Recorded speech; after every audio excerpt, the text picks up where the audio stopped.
Winter's here, the cold chill has arrived, and so we can focus on getting some of the farm organized and decorated up, as we should, maybe, possibly, have less crops to be growing this season. But of course, a new season means new mods. I did only plan to add 2 mods this season, but we ended up adding 7, because I apparently wish to suffer, and as usual, links to all the mods can be found on our spreadsheet linked down below. We have a mod adding turkeys and another adding quails. We got a mod adding Grandpa's old cane as a weapon, one adding cocktails and mocktails, and another adding a whole load of baked goods to cook. And to end it off, another which adds several new recipes for marriageable spouses, and one adding the ability to turn sweet gemberries into wine. So let's dive into the winter season, and of course, if you have any ideas for new mods, let me know in the comments. On day 1, Robin was ready and waiting for us, telling us that she would be able to repair Grandpa's shed for us, and we had a mail from Abigail. She wanted an amber fern that we had previously donated to the museum. We got our first eggs and milk of the season and found our first strawberries ready for harvest in the greenhouse. We saved away the dead crops from autumn and planted on down some more strawberry seeds after using some of the harvest in the seed maker. We met Josephine and her grandson Oliver at the bus stop, Louis using fancy words that even Oliver thought was strange. The shadow guy up near the community center gave us the ability to start finding hidden notes, and then of all things we found an iridium bar in the saloon's trash. At Pierre's we remembered about the 6 crops for winter mod we had, and so bought some gentian, napa cabbage, daikon, and winter broccoli seeds from it, as well as some mint seeds to keep some money rolling in during the season. We got it all planted down, severely misremembering how many crop spots we had, so back to Pierre's we went for those 3 lilac pansies and giant snowdrops, and a good amount of mint and pansy seeds. With all the spots now mostly full on the farm, we started the great reorganization of winter. First getting the chest and recycling machine for the crab pots moved down to the beach area, with the crab pots going to be moved tomorrow once they had used up their bait.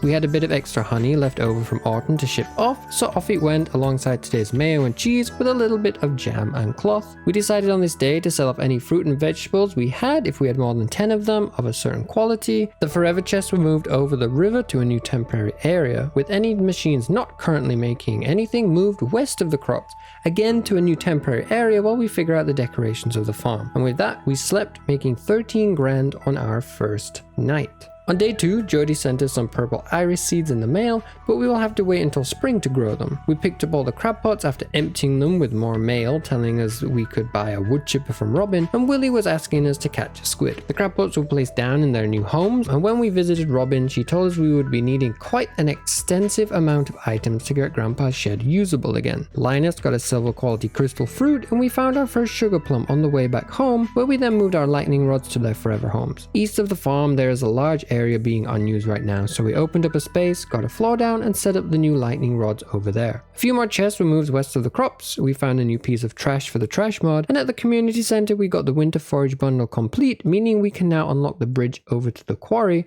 which is going to help us out a lot with our lack of coal. Heading to the saloon, we shared a drink with Elliot. We went straight to his head and set him off dancing, afterwards gifting a salad to Leah and beer to Pam and Shane. We decided today to pick up Robin's resource rush, as we were bound to be chopping down lots of trees while we were getting the farm all sorted this season, and after some beach foraging, we filled up the final empty spots we had on the farm with winter seeds, moving the kegs west of the crops, which finally gave us an open area to detail and organize. The bridge was repaired as we slept, and on day 3 it was Linus's birthday, so we got a gold quality yam ready for him. Our drying racks had provided us with our first product, dried rosemary, and in the greenhouse we temporarily set up some new crops that we would be needing: starfruit, powder melons, and ancient fiber. We picked up a decent amount of mushrooms that we had been accumulating in the mushroom cave, which we could ship off for cash, found a new type of feather which must only be available during winter, and Linus got his birthday gift, which got us super close to only needing one more friendship heart with him. At Robin's we got the shipping bin and pet ball moved, buying some new path recipes before getting the lovely cutscene between Linus and Robin. I said I was pleased Linus was doing well, and that immediately maxed out our friendship. One friendship down, only about 80 more to go. Our peach tree continued to give us special fruit for the winter, and we completed the collection of verdigris agaric. The new feather got stored away, and we spent a little time setting up an area for all the rare crows. We got a path down from our house, at first using the stepping stone path blocks, but I changed it to gravel in the end, and we got our 4 rare crows sat down in this area.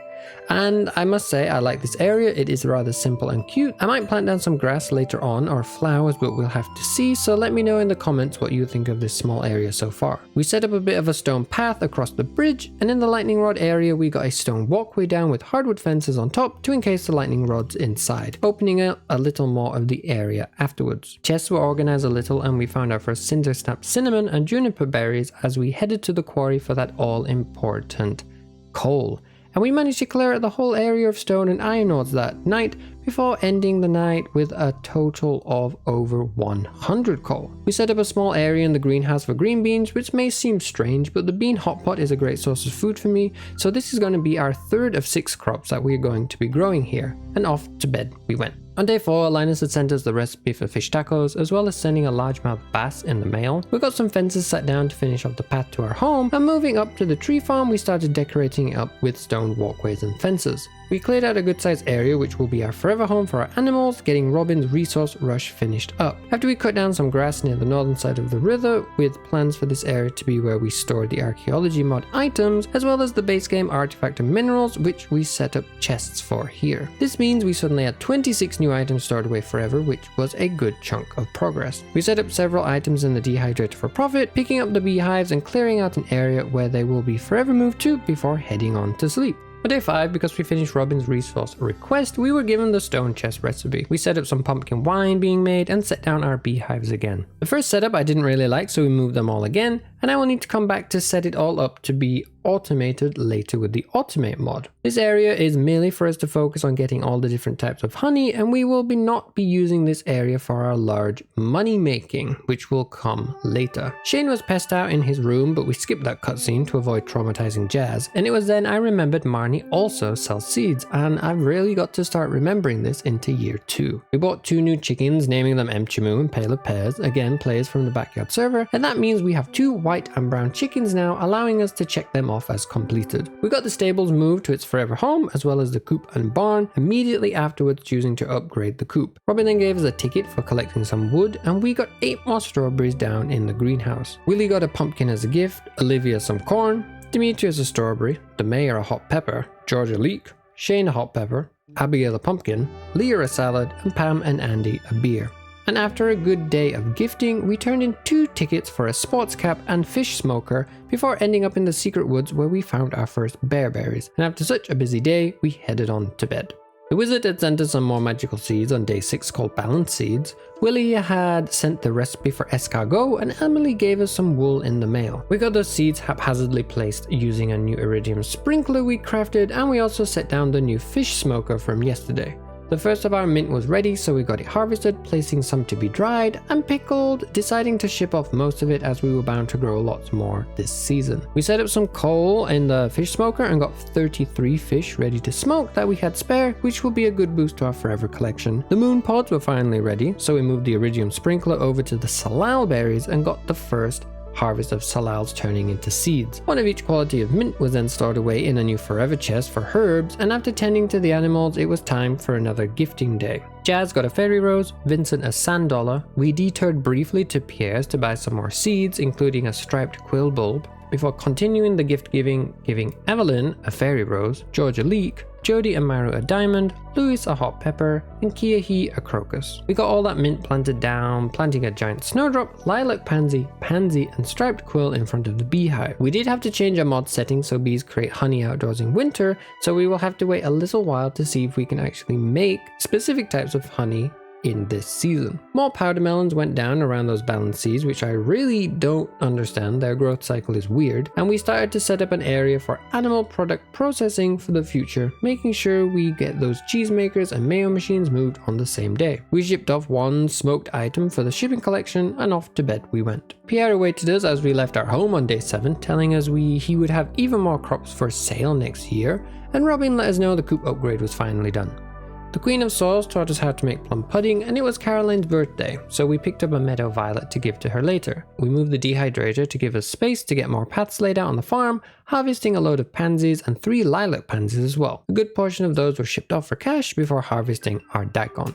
Now this mod appears to be glitching because we harvested over 500 from that small harvest, and I don't want to use all of it to get lots of cash as it does seem a bit cheaty, so we only shipped off 20, stored some later for cooking and processing, and threw the rest in the river. We put a chest next to the barn for our milk pail and got 11 more salal seeds down after placing the fruit in the seed maker the other day. We bought another bunch of mint from Pierre's and got that meadow violet to Caroline for her birthday. The beach had a good amount of forage and the crab pots there had a few new items for us. It was out of bait, so we had to make a note to buy more to restock it later. And then we went and bought 2 ducks from Marnie, calling them Chrissy and Void, after 2 lovely people who often hang out in my streams, and found a scorpion carp at the Wandering Trader, which we sorely needed for the community center. We got a new forever chest set up at home for the Fish of Tevat mod, set up some coffee beans we had in the greenhouse as our fall permanent crop in there, and as part of the winter mission to start getting more things checked off into forever storage, we added a copper, iron and gold bar,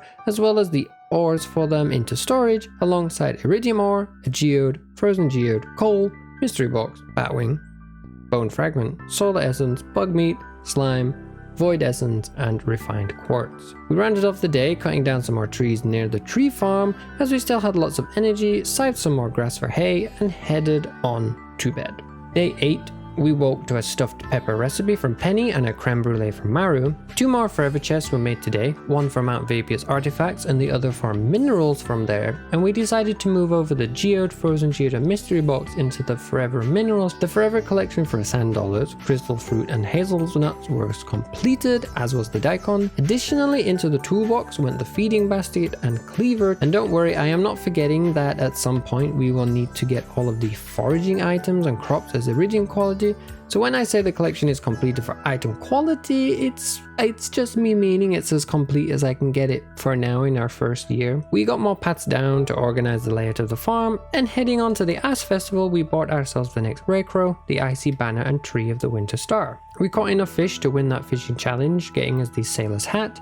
We got the tree set down in its place and the Rarecrow too, so we can check them off as done. We used the last part of our day to move the chest out from under the stables so we can decorate that area up later, got that icy banner hung up, and off to bed we went.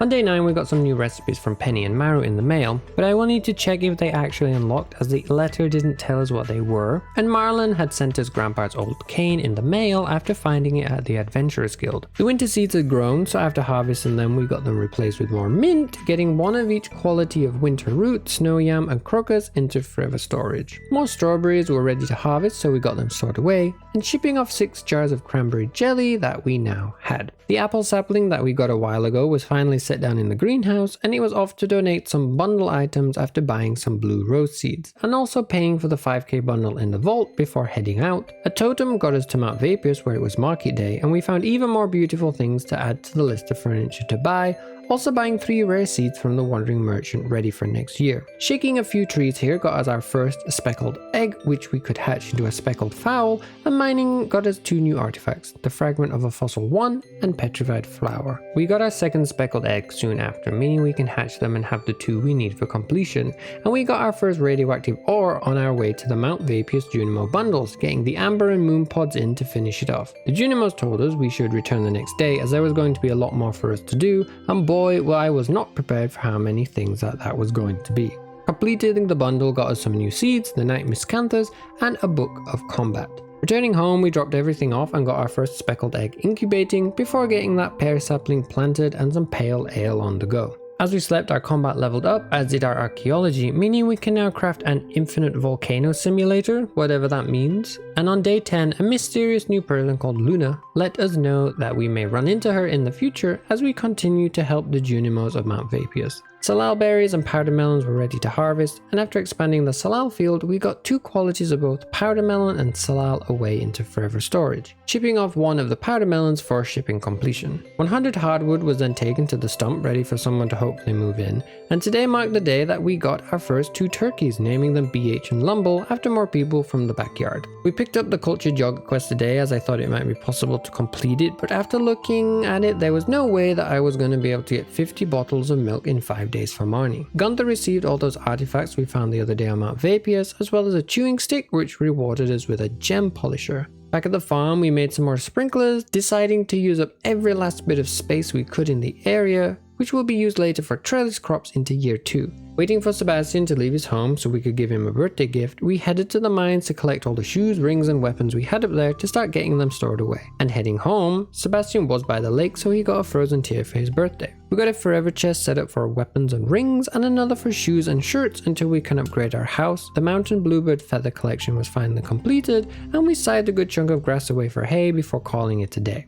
Gunther greeted us on day 11, and for all our good work at the museum, he told us we had received the coveted Golden Shovel Award and that we'll receive some money as thanks tomorrow. Now that Sebastian was becoming our friend, he had sent us over the coffee brewer recipe in the mail. We got today's giant snowdrops harvested, and then it was time for the glitching gentians from the 6 winter crops mod. You know the drill, one of each quality went into forever storage, a few were kept for future processing, 20 were shipped off, and into the river the rest went. This crop was replaced with the blue roses, also from this mod, as I hope to grow all of the crops from this mod to not have to deal with this problem ever again. Unfortunately, it wasn't going to be until the end of week 3 that I would notice that these roses weren't actually going to finish growing in this season. So we got some floor placed down to figure out where future iridium sprinklers were going to be placed, and got some fencing bordering it down too. And then we got to work on a new processing area. This area isn't going to be for money making and mass production, but a small area to keep slowly ticking away at all the items we need for this challenge. We got the drying rack and smoker moved over with their chests, also moving the chest for wines, jams and pickles, and for dehydrating. But we'll move the machines once they've finished what they are currently processing. The flowers weren't ready yet, so we still had no answer on whether we can get winter flower honey, and today one of our cows gave us an extra large milk, which is an addition from Mount Vapius, so we shipped it off for shipping completion. A few more trees were cut down on the farm and on the path up to Robin's before a quick check on the mushroom cave was done, as we hadn't been there for a while. Getting some red mushrooms ready for drying, and we shipped off the meringue mushroom. We placed an assortment of produce we had on hand to make new jellies and pickles, using the last part of our day to chop down and open up the area over to the battery production. On day 12 we got 40,000 gold in the mail for our museum contributions, and it was also the start of Squidfest. Robin let us know we could now commission a well, with the wizard asking us to deliver him a void essence. The winter broccoli from the 6 winter crops was ready, and even though they would keep growing more throughout the season, as they weren't working properly, we got them destroyed for other crops to grow. And again, you know the drill. 20 shipped, different qualities in for forever storage, some kept for processing, and the rest went into the river. A load of mint was also ready for harvest again today, the dehydrator was moved over, and we got our first duck egg shipped off. Marlon was spotted sneaking into the sewers, and we overheard Abigail and her mum having a little bit of an argument. With Pierre, we stocked up on giant snowdrops and lilac pansies, buying a whole load of mint seeds as well because we keep coming back regularly for them. Mara asked us to do some maths and we failed miserably, and then we got a barn upgrade started with Robin. We decided to invest in getting the last 2 vault bundles completed, knitting us a lightning rod and a crystallarium, but of course it now means we finally have access to the desert after tonight. We were going to put off the Squid Fest until tomorrow, but of course I couldn't ignore this festival. I wanted my new favorite hat. We caught a conger eel and bobtail squid for the first time, and finally at 6:10 we got the first needed squid. We decided it was probably best to head home and get the bait maker to increase our chances of catching what we needed, and after returning to the beach by 1:10 in the morning, we had caught more than what we needed, getting the art of crabbing, the squid kid painting, and our first pearl. The bus was repaired as we slept, our fishing also leveled up, and on day 13 we got the seeds planted down from yesterday as we had run out of time with all the previous day's activities. The preserves jar and keg were moved over to the mod processing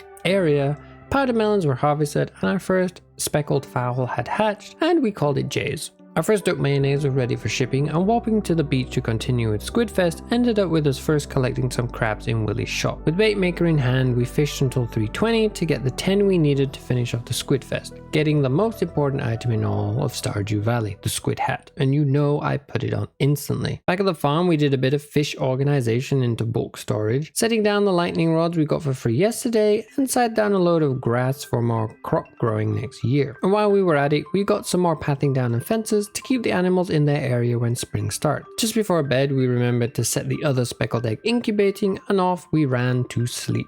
Waking up on day 14, the Queen of Sauce showed us how to make a chocolate cake, and we got a fresh harvest of powder melons, so we now have one of each quality in forever storage. The Napa cabbage, our 5th of the 6 crops from the 6 crops winter mod, were ready. You know how it went. 20 shipped, 1 of each quality forever stored away, some kept for recipes, and into the river went the rest. Goodbye to 99,000 gold. We got our first silver and gold quality duck egg today, so into forever storage they went, and it was today that we met the raccoon who had just moved in. He was requesting 5 crayfish and a smoked ghost fish, so we'll have to work on that soon. On a whim, we bought the Book of Farming 1 from the wandering merchant to have it checked off the list. The new batch of giant snowdrops and lilac pansies were bought from Pierre, as he only had 3 at a time, as well as 20 snowdrops and another largest batch of mint. Harvey got a bearberry for his birthday, and then it was then that I found out that he also sells seeds, and at this point I'm surprised that Clint also doesn't. And now I'm wondering if Gus does too. The last day of week 2 we paid a visit to Mount Vapius again to see all the new bundles that might now be available, and found out from Celestine and Adelaide that they will now also be a request board here in the mountain that we can help out with. We found another amber preserved fern as we headed up the mountains, as well as some squid ink and a new forage item called Neverill. A new artifact was dug up, the copper fibula, and we found not 1 but 18 bundles waiting for us to complete, and some of them look like they are going to be tricky. On our way home after this big revelation, we found our first secret note telling us about the Junimo plushie we can find, and also managing to find another rusty ring on our way back to the train station. Back at home, the amber fern got placed into the forever chest, as did the blue cameo, rusty ring, and all qualities of Grampleton walnut, before we set up 5 new chests for forever storage items. 1 for hats, roe, bait, books, and furniture. And anything that fit into those categories we got added in. So here's a rundown of the great organization of the evening. Into fruit went all the juniper berries. Into unique fish went 1 armored snail, silver bobtail squid, brittle star, gold giant tube worm, and piglet squid. 1 of each squid type went into fish, a pacu, silver and gold stubby squid, normal hagfish, gold longfin ice devil, normal pleco, and silver tancho koi went into more fish. 1 of each pansy went into the flowers. Into forage went all holly qualities, as well as a normal sea urchin and gold coral, completing those collections. All the weapons and rings we had went into their own chest. The bamboo pole went into the tool chest, shoes and shirts were stored away, as were hats and furniture. The Book of Combat 3 was added to the book box, and all the roes and baits we had got put into their forever chest, with squid ink placed with the roe. And that was a lot of things we can suddenly check off our list. So off to bed we went after a busy day of organization, and it does feel good to be making a lot of progress with forever items in this season. On day 15 we quickly ripped up all those quality sprinklers to get some paths set up underneath them. We received mail from our interdimensional friends telling us we can now make our animals pregnant if we so wish, and that now means we have all the tools from the animal husbandry mod. Harvey gifted us some aloe stem to grow next year, as well as the recipes to craft the coffee grinder and yogurt bowl. We found out on this day that we can actually make specific winter flower honey, which is cool to have more items to get. We ended up with striped quill, pansy, lilac pansy, and giant snowdrop honey. Of course, we shipped off the excess, holding onto 1 of each for our forever collection, and we do now need to start thinking of setting up a forever chest for all of the honeys very soon. Our turkeys provided the first turkey eggs today. We didn't ship them off, but it did allow us to put a normal and gold quality one into forever storage. We set up some pale ale and cranberry jelly being made until we automate it in a future shed, getting a decent harvest of green beans, ancient fiber, strawberries, and salals. The empty ancient fiber spots being replaced with more strawberries, and we got the whole sprinkler of salals finally all put down. The salal and ancient fiber was shipped off for shipping completion, getting a normal and gold ancient fiber into forever storage, and as we needed the money this week, we got all those harvested strawberries shipped off as well today too. Although we will still struggle for money this week at times. We spent the evening gifting. Demetrius got a strawberry, Pam a parsnip, and when we visited George, we learned about how he ended up in his wheelchair, and then saw him having a checkup with Harvey. After this, we got a leek for him, and the mayor got a hot pepper. We went with the menu for Musician's Quest, but upon seeing what was required, we realized we wouldn't be getting that one done today either. Heading to the beach for forage, we remembered that it was the night market, so thank goodness we came, purchasing our first lupini painting of the series. We paid to use the submarine, catching a few midnight squid before getting the all-important blobfish for the community center. The new midnight squid and sea cucumber went into forever storage, and off to bed we went. Pam had sent us the recipe for stuffing on day 16, and Louis sent the one for eggplant parmesan. Our first speckled fowl laid their first egg, and of course it went into forever storage. At Robin's we asked for a deluxe coop. talking to Sebastian about his life goals. The fish tank got completed, meaning we will unlock panning now, and finally we went to the desert for the first time. We gave Sandy a crocus that we had on hand, and trying to buy 10 beet seeds we ran out of money after only getting 8. We really do need to up our artisanal production to get more money rolling in. Foraging here got us our first coconut and calico pistachio.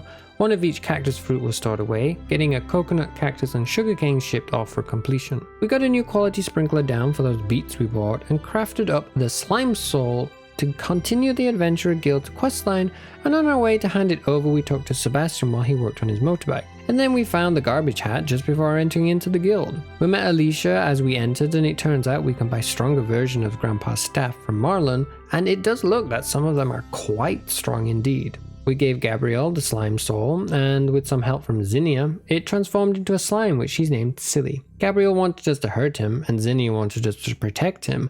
I sided with Zinnia as I couldn't bear to see this cute little slime hurt. Zinnia said she would decorate Silly's room, and Gabrielle asked me to see the wizard to see if I could learn how to talk to the slime. We picked up a new copy of Jack Be Nimble on the way to the night market, and then realized that we had no money to buy the Lupini painting, so I guess we'll have to wait a few years now until it returns. And we finished off the night getting to the ultimate mod harvesting the bushes for us in Cindersnap Forest.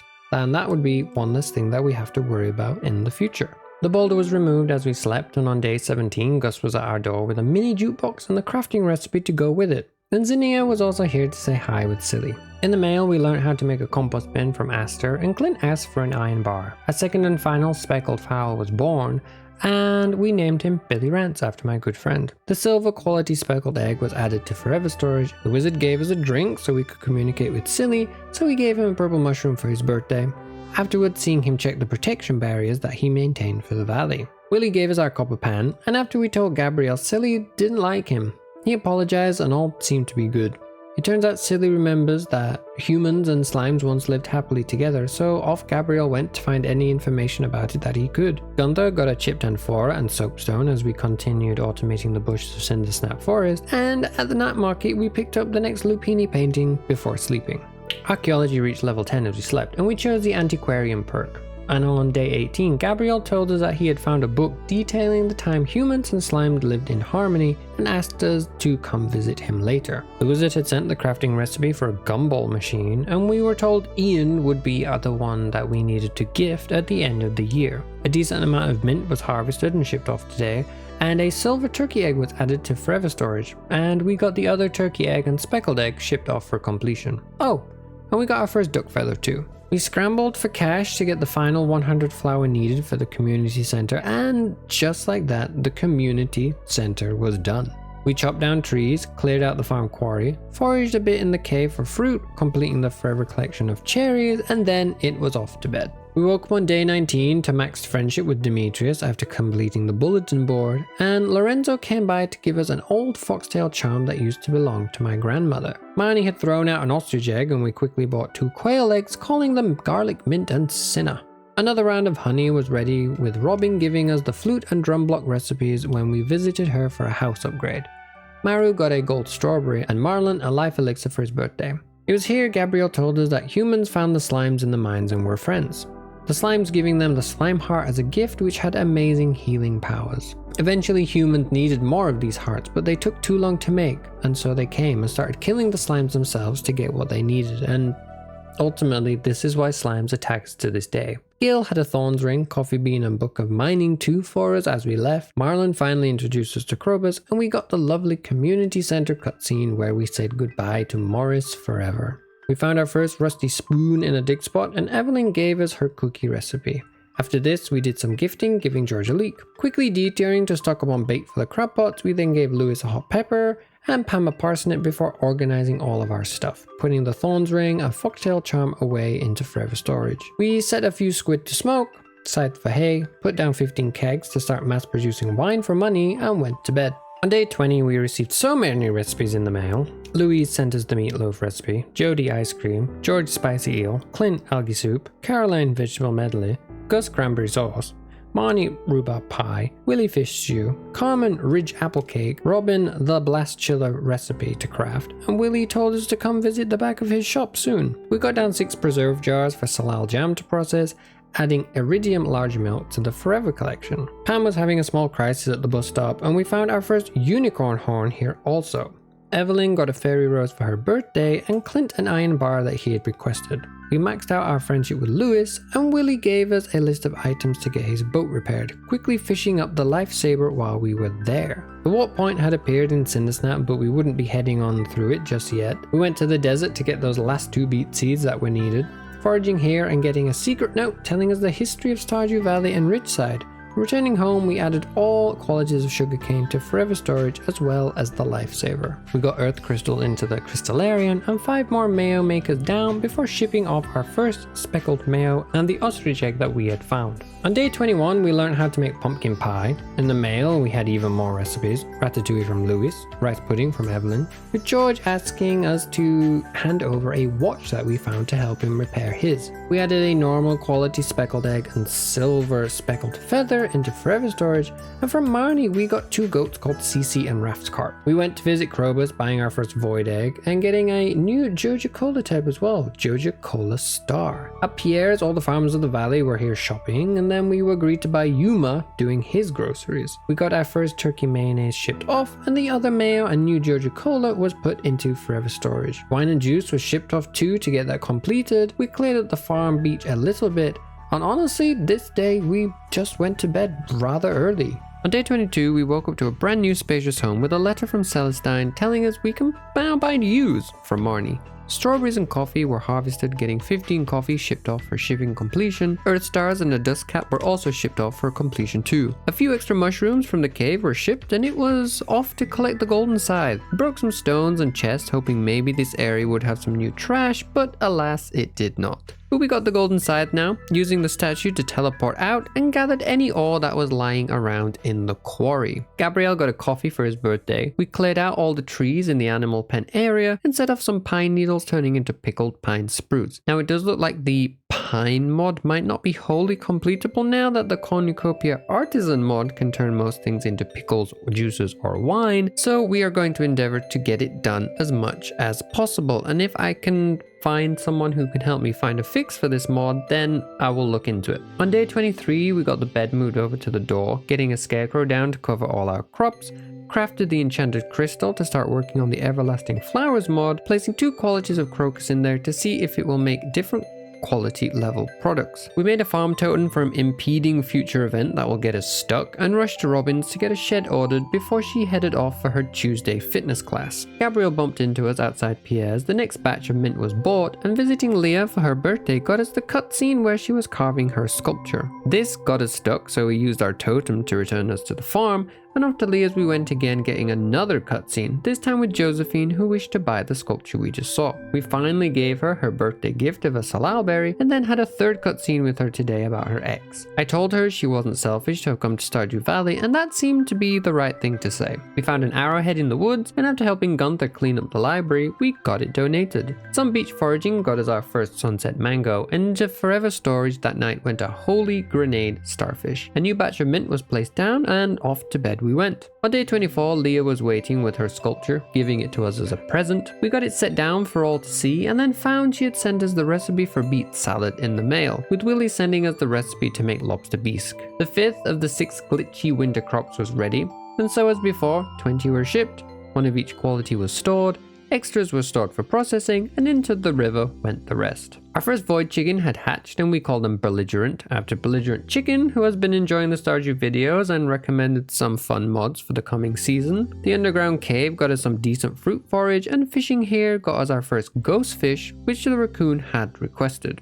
We got the fish set to smoking, and visiting Pierre, we saw him suggesting that Josephine was someone called the Zuzu Songbird, which set her running out of the store. Why were we in the store? To get more mint, of course. And this final purchase would be to hold our crop spots into the spring season. Luna got a silver quality orange as a gift down at the beach, and we stocked up on a good haul of stuff from the crab pots here too. We got that second void egg bought from Krobus, found another ostrich egg Marnie didn't want, got the raccoon his ghost fish, and set the ostrich egg turning into mayo. We got our first quail mayonnaise, so 1 went into Forever storage and the other got shipped off for completion. Mint was planted, the balance fruit was ripped out as it never grew, with the iridium sprinkler moved ready for spring. And in a bid to try to showcase that we do have one of everything, we got a mossy tree, oak, maple and pine tree planted down to grow in front of the silo area, and we'll get a birch tree there later. On day 25, Shane let us know he had acquired some stuff from Joja before it closed down that we could buy if we so wished. The animal pen tidy up was completed as we got rid of all the stone. We got a normal and silver quality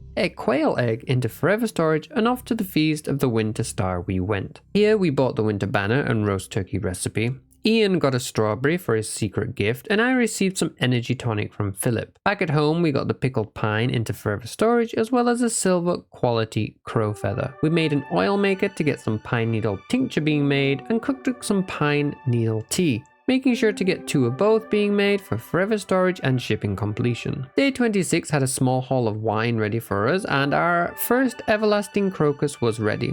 It was gold quality, meaning we will be needing 4 of each of these for the forever storage to collect everything, and we shipped it off, picking up all the kegs and preserve jars that were empty to move them into the shed. Inside we got the kegs and preserve jars set up on either side to get the money rolling in properly for us, and we are definitely going to get some more sheds later. A gold quality speckled feather and gold goat's milk got added into forever storage. A load of fruit was added into the shed for jam, and 5 rare seeds were picked up from the wandering trader. We found a new shirt in the trash, realized Gus wasn't at work after we brought him loads of geodes, but we did drop off a rusted spoon and copper fibula at the museum. A new piece of trash was found on our way to the community center, and Gus got an amethyst for his birthday. We decided to go to the Skull Caverns for the first time today, though it was probably the most pitiful exploration you've ever seen, getting only 2 iridium ore. Though it was enough to get us a new iridium sprinkler. The new trash was added into forever storage. We got that sunset mango from earlier shipped off, and goat's cheese into forever storage too. And the crow feather collection was also completed.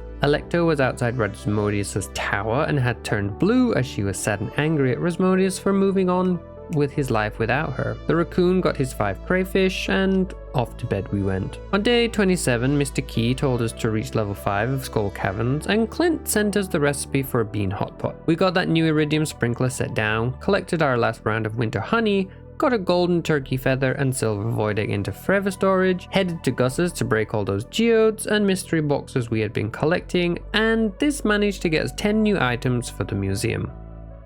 The mayor's fridge got all those beets now that they had grown, and we bought 1 of each of the seeds for the 6 crops for winter mod. From Krobus we bought our next star drop, with Sophia getting a fairy rose for her birthday before we finished the automation of all the bushes in Cindersnap Forest. We set up a chest to get the 6 crops for winter mod all stored up as we start to group mods together for the future of this modded collection series. And on day 28, the final day of winter, the Queen of Sauce had the cranberry candy recipe for us, with Clint sending us the glazed ham recipe and Mr. Key sending us 10k in the mail for reaching level 25 of Skull Caverns the other day. Our second and final void egg hatched, and we called them Fiona Danger after another subscriber who made the amazing trash mod that we are using for this playthrough, so please go and check it out and add it into your own game if you enjoy Stardew mods. A large silver quail egg and normal speckled feather was added to forever storage. We gave Pam some mead to complete her friendship before she drove us to the desert, hopefully not drunk, where we checked Sandy's inventory for all spring seeds for the coming season,